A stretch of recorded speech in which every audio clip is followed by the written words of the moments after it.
Assalamualaikum warahmatullahi wabarakatuh. Kembali lagi dalam pelajaran Nahwu untuk santri kelas 7 bersama Ustazah Aliyah. Pada pertemuan kali ini kita akan membahas bab yang pertama, yaitu al-jumlatu al-mufidatu. Al-jumlah al-mufidah, artinya kalimat yang sempurna. Sebelum kita membahas apa sih kalimat yang sempurna yang dimaksudkan di sini, mari kita lihat contoh-contoh yang terdapat dalam buku ini. Kita baca bersama-sama. Al-bustanu jamilun. Sekali lagi, al-bustanu jamilun. Artinya al-bustanu, taman, ya, artinya taman. Jamilun, bagus. Taman itu bagus. Al-bustanu jamilun, taman itu bagus. Oke, lanjut ke contoh yang kedua. Asyamsu thali'atun. Asyamsu matahari, thali'atun terbit. Asyamsu thali'atun artinya matahari terbit. Kemudian syamma aliyun wardatan. Mari ditirukan. Syamma aliyun wardatan. Syamma, mencium. Ali, nama orang, Ali. Wardatan, wardah, bunga mawar. Jadi kita bisa artikan Ali mencium bunga mawar. Lanjut. Qatafa Muhammadun zahratan. Qatafa Muhammadun zahratan. Qatafa, memetik. Qatafa, memetik. Muhammad, Muhammad. Zahratan artinya bunga. Jadi di sini Muhammad memetik bunga. Ya'ishu as-samaku fil ma'i. Ya'ishu as-samaku fil ma'i. Ya'ishu, hidup. Siapa yang hidup di sini? As-samaku, ikan. Ikan hidup di mana? Di mana? Fil ma'i, di dalam air. Ya'ishu, hidup. As-samaku, ikan. Di alma, air. Jadi bisa kita artikan ikan hidup di dalam air. Contoh yang terakhir, yaksurun nakhilu fi misra. Yaksuru, yaksuru artinya banyak. An-nakhilu, pohon kurma. An-nakhilu, pohon kurma. Di mana yang banyak pohon kurma? Fi misra, di Mesir. Jadi pohon kurma banyak di Mesir. Atau bisa juga diartikan banyak pohon kurma di Mesir. Baik, anak-anak sekalian, kita masuk ke pembahasannya. Apabila kita memperhatikan contoh susunan kalimat yang pertama, yang tadi al-bustanu jamilun, kita akan mendapatinya tersusun dari berapa kata? 2 kata. Benar sekali, 2 kata. Kata yang pertama apa? Al-bustanu. Oke, kata yang kedua jamilun. Ya, jika kita mengambil atau mengucapkan kata yang pertama saja, yaitu al-bustanu, tiba-tiba kita ngomong sama orang, tiba-tiba al-bustanu, taman, taman, taman. Maka kita tidak memahami kecuali makna tunggalnya saja. Oh, taman. Dan tidak cukup untuk mengajak orang lain berbicara. Dengan satu kata itu saja, orang tersebut tidak akan faham dan akan bertanya, ada apa dengan taman? Kenapa dari tadi teriak-teriak taman, taman, taman? Orang bingung. Begitu juga ketika kita hanya mengucapkan kata yang kedua. Kita tiba-tiba ngomong sama teman kita, jamilun, bagus, bagus. Teman kita pasti bingung. Bagus, apanya yang bagus? Kenapa ini teman saya bilangnya bagus, bagus, jamil, apanya sih yang bagus? Nah kan, jadi orang tidak akan paham. Akan tetapi jika kita rangkai salah satu dari dua kata itu dengan kata yang lain, sebagaimana yang tercantum dalam contoh yang kita ucapkan tadi, al-bustanu jamilun, taman itu bagus, maka kita dapat memahaminya dengan makna yang sempurna. Taman itu bagus. Kita paham.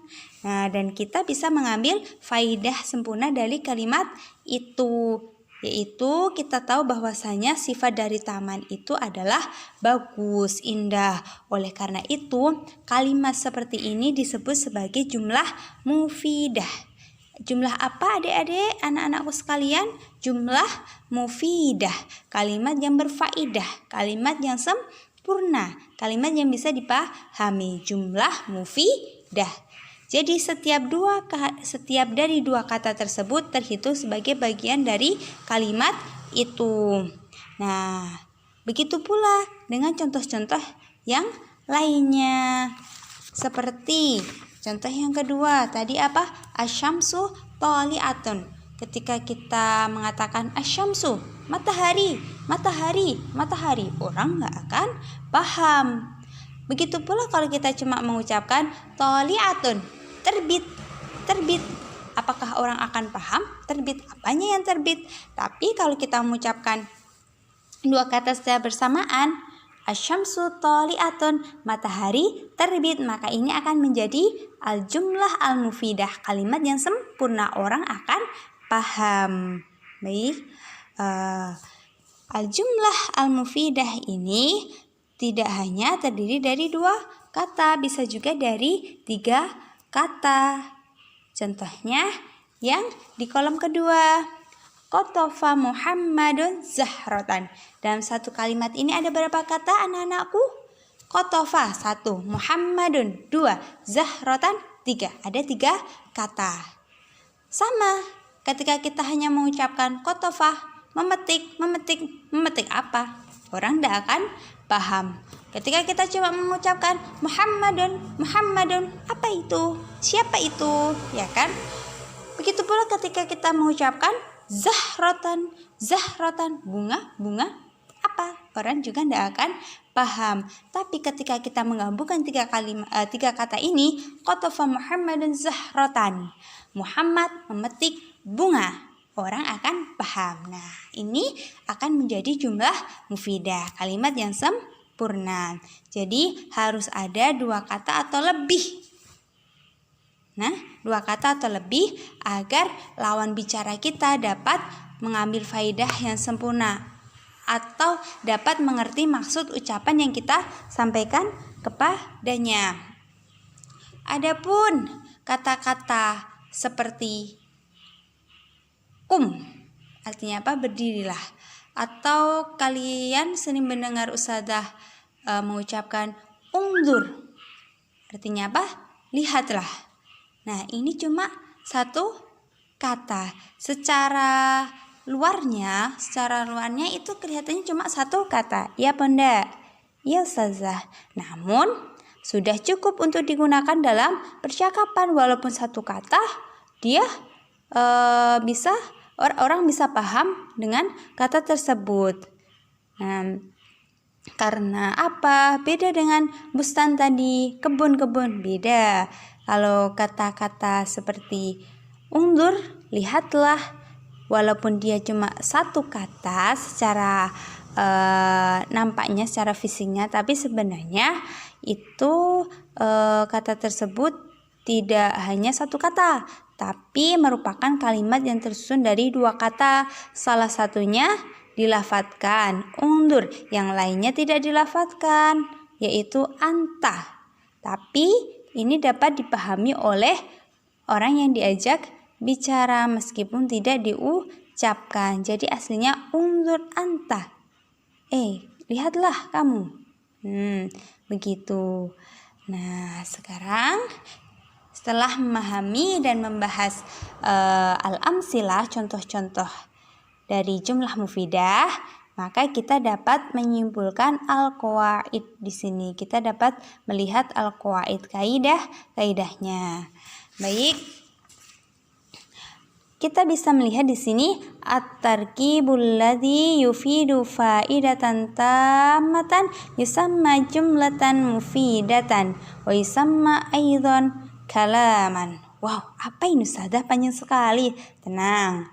At-tarkib artinya susunan. Yang dimaksud susunan di sini susunan kata. Alladzi yufidu faidatan, alladzi yang yufidu memberikan faidah atau pemahaman yang sempurna. Alladzi yufidu faidatan tamatan, yang memberikan faidah atau pemahaman yang sempurna. Yusamma disebut dengan apa? Jumlah mufidah. Wa yusamma aidon, dan juga disebut sebagai kalam. Jadi kalau kita mendapatkan susunan kata yang dia mampu memberikan faidah atau pemahaman yang sempurna, itu disebut dengan jumlah mufidah. Bisa juga disebut dengan kalam. Baik, untuk kaidah yang kedua mengatakan bahwasanya al-jumlatul mufidatu qad tatarakabu min kalimataini. Jadi jumlah mufidah itu qad tatarakabu, kadang-kadang tersusun. Qad tatarakabu kadang-kadang tersusun min dari kalimataini, dua kata. Wa qad tatarakabu, dan kadang-kadang juga tersusun min dari aksar, dari lebih dari dua kata.